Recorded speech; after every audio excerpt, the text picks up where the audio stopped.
वो मेवाड़ के इतिहास के एक ऐसे अध्याय को डिकोड करना है जहां जहां शौर्य और कूटनीति का एक अनोखा संगम देखने को मिलता है। सही कहा आपने। हम बात कर रहे हैं चक्रवीर महाराणा अमर सिंह प्रथम की, जिनका शासनकाल 1597 से 1620 ईस्वी तक रहा। और अमर सिंह मेवाड़ के पहले ऐसे शासक थे जिन्होंने मुगलों से संधि तो की, लेकिन अपने स्वाभिमान पर जरा भी आंच नहीं आने दी। यही तो इस टॉपिक की सबसे बड़ी खूबी है। तो चलिए सीधा कंटेंट पर आते हैं। स्क्रीन पर जो हम पहला बिंदु देख रहे हैं उनके जीवन परिचय के बारे में। जी।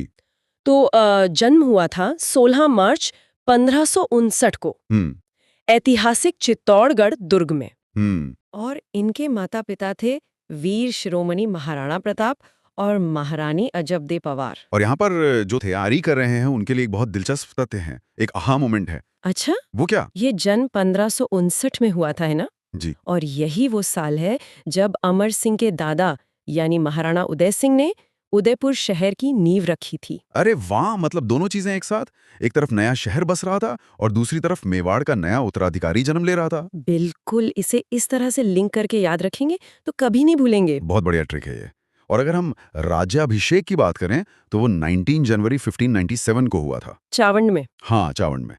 अब जरा सोचे, जो लोग हमें सुन रहे हैं, युद्ध के मैदान में एक ऐसा वार हो जो दुश्मन के पूरे होश उड़ा दे। ठीक है। हाँ। आप 1606 ईस्वी के दिवेर के द्वितीय युद्ध की बात कर रही हैं। बिल्कुल, मैं चाहूंगी कि आप उस रोमांचक घटना का थोड़ा वर्णन करें। देखिए, विपक्ष में उस समय मुगल सेनापति सुल्तान खान था और साथ में था शहजादा परवेज। मुगलों को अपनी ताकत पर बहुत घमंड था। लेकिन युद्ध के दौरान महाराणा अमर सिंह ने जो वीरता दिखाई वो अविश्वसनीय थी। उन्होंने अपने भाले से ऐसा अचूक वार किया कि वो भाला सुल्तान खान और उसके घोड़े दोनों को चीरता हुआ जमीन में जा धंसा। मतलब एक ही वार में सवार और घोड़ा दोनों ढेर। जी। और इसी अदम्य साहस के कारण उन्हें इतिहास में चक्रवीर की उपाधि दी गई। चक्रवीर, ये बहुत महत्वपूर्ण कीवर्ड है एग्जाम के लिए। बिल्कुल है। और इस प्रहार का परिणाम ये हुआ कि मुगल सेना में इतनी दहशत फैल गई कि वो बुरी तरह पराजित होकर सीधा अजमेर की ओर भाग खड़े हुए। खौफ पैदा हो गया था मुगलों में। जी। लेकिन इसके बाद मुगलों ने चुप तो नहीं बैठना था, उनका दबाव मेवाड़ पर लगातार बना रहा। बिल्कुल। जहांगीर ने मेवाड़ को झुकाने के लिए लगातार कई सैन्य अभियान भेजे, एक के बाद एक। और इन्हीं अभियानों के क्रम को याद रखने के लिए हमारे पास एक बहुत ही शानदार शॉर्ट ट्रिक है। हाँ, ये परीक्षा की दृष्टि से बहुत काम आती है। ट्रिक है प म अ ख। प म अ ख। जी। प से शहजादा परवेज जो 1605-6 ईस्वी में आया। फिर म से महाबत खां जो 1608 ईस्वी में आया। ठीक है। उसके बाद अ से अब्दुल्ला खां 1609 ईस्वी में। और ख से शहजादा खुरम जिसे बाद में शाहजहां कहा गया, ये 1613 ईस्वी में आया था। मतलब प परवेज, म महाबत, अ अब्दुल्ला और ख खुर्रम। बिल्कुल, दिमाग में बिठा लीजिए इसे। और दस्तावेजों से ये भी साफ होता है कि जो ये खुर्रम का अभियान था ये सबसे ज्यादा विनाशकारी था। बहुत विनाशकारी।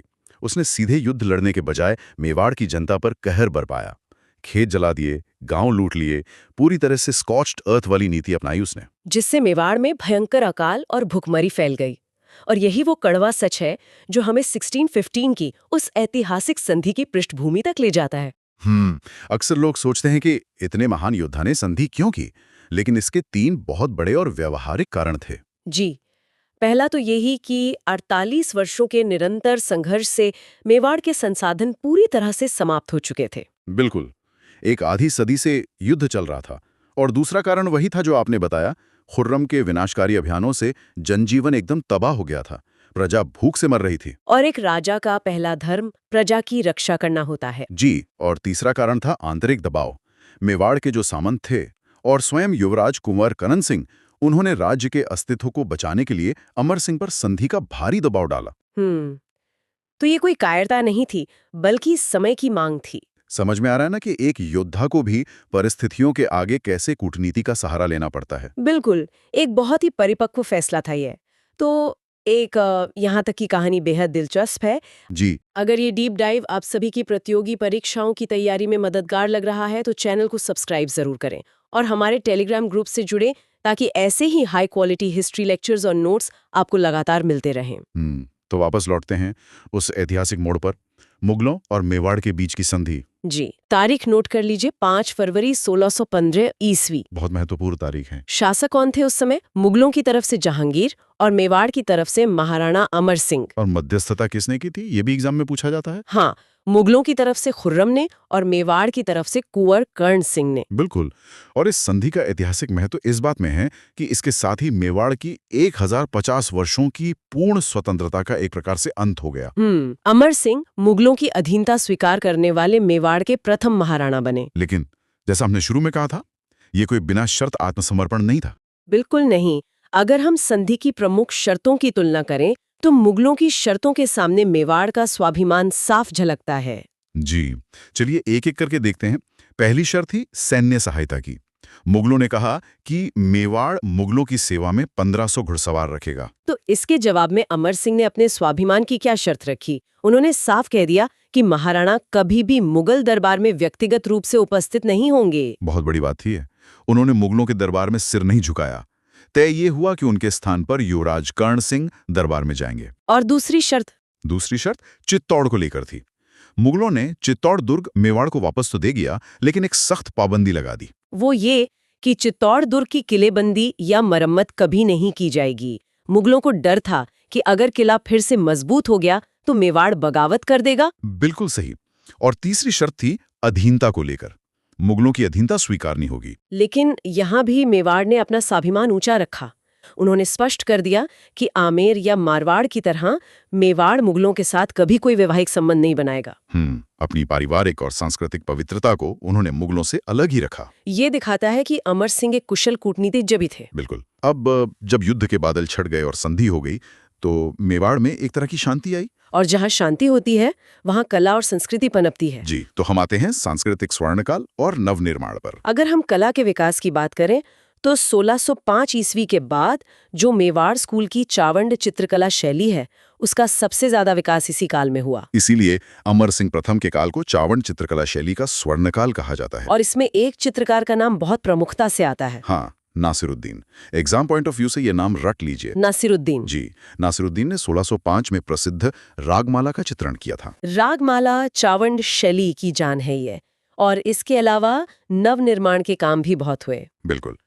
युद्ध से जो लोग तबाह हो गए थे, बेघर हो गए थे, उन्हें बसाने के लिए उदयपुर के पास अमरपुरा नाम की एक नई बस्ती बसाई गई। और जो मंदिर और जलाशय युद्ध में टूट गए थे जैसे नाथ द्वारा और चित्तौड़ में, उनका जीर्णोद्धार यानी मरम्मत करवाई गई। साहित्य के क्षेत्र में भी काम हुआ। महाराणा के दरबारी विद्वान थे जीवाधर।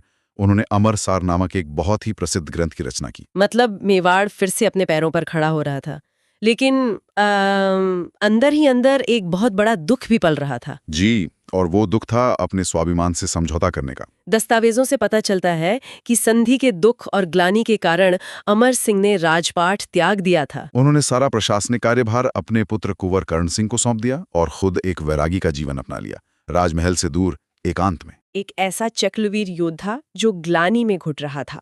और इसी वैरागी जीवन में 26 जनवरी 1620 को राजसमंद झील के किनारे उनका निधन हो गया। बहुत ही भावुक कर देने वाला अंत था ये। और उनके निधन के बाद जो उदयपुर स्थित आहड़ है, जिसे मेवाड़ के महाराणाओं का श्मशान घाट कहा जाता है, वहां उनका अंतिम संस्कार हुआ। और यहाँ परीक्षार्थियों के लिए एक और बहुत महत्वपूर्ण तथ्य है।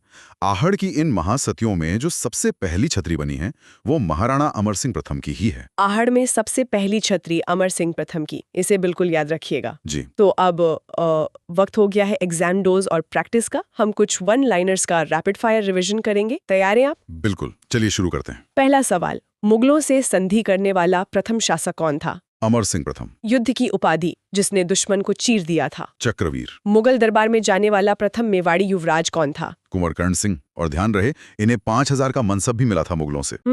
5000 का मनसब। अगला है, चावंड शैली का स्वर्ण काल किसके काल को माना जाता है? अमर सिंह प्रथम के काल को। और आहड़ में छतरियों की शुरुआत किससे हुई? महाराणा अमर सिंह प्रथम से पहली छतरी उन्हीं की है। बहुत शानदार। और अगर हम विगत परीक्षाओं के कुछ प्रश्न यानी PYQ देखें तो एक प्रश्न बार बार आता है कि नासिरुद्दीन ने रागमाला किसके संरक्षण में चित्रित की? उत्तर स्पष्ट है, अमर सिंह प्रथम। और 1615 में मुगलों से संधि किसने की? अमर सिंह प्रथम ने। अब एक ट्रिकी सवाल लेते हैं। अक्सर सत्य असत्य कथन में पूछा जाता है कि क्या 1615 की संधि के बाद चित्तौड़ दुर्ग की मरम्मत करवाई जा सकेगी? नहीं, बिल्कुल नहीं। इस पर सख्त पाबंदी थी। यही वो कैच है जहां अक्सर बच्चे गलती कर देते हैं।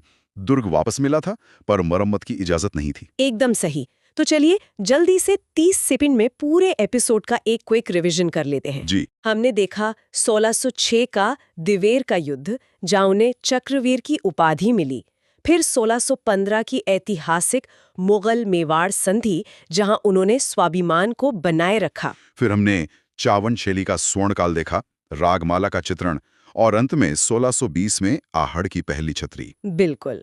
और इस पूरी गाथा के बाद परीक्षार्थियों के लिए आपका क्या संदेश है? देखिए, मेरा बस यही मानना है कि मेवाड़ के योद्धाओं ने अत्यंत विपरीत परिस्थितियों में भी हार नहीं मानी, चाहे जो हो जाए। सही बात है। तो आप भी अपने मंजिल और सपनों के लिए संघर्ष करते रहें। आपकी मेहनत का परिणाम एक दिन जरूर इतिहास रचेगा। बहुत ही जोशीला और प्रेरणादायक संदेश है ये। और अंत में इस पूरे विश्लेषण को समेटते हुए मैं एक गहरे सवाल के साथ आपको छोड़ना चाहूंगी। जी। जरा सोचिए, एक योद्धा जिसे चक्रवीर कहा जाता हो, उसके लिए अपनी प्रजा की जान बचाने के लिए अपने स्वाभिमान, अपनी स्वतंत्रता से समझौता करना, क्या वो उसकी एक हार थी? या फिर एक शासक का अपनी जनता के लिए दिया गया सबसे बड़ा बलिदान? बहुत गहरा सवाल है। इस पर विचार जरूर कीजिएगा। और अगर ये डीप डाइव आपको पसंद आया तो वीडियो को लाइक करें, शेयर करें और कमेंट में हमें जरूर बताएं कि आपकी तैयारी कैसी चल रही है। बिल्कुल, हमें आपके कमेंट्स का इंतजार रहेगा। तो आज के लिए बस इतना ही। अगले विषय के साथ फिर मिलेंगे। धन्यवाद।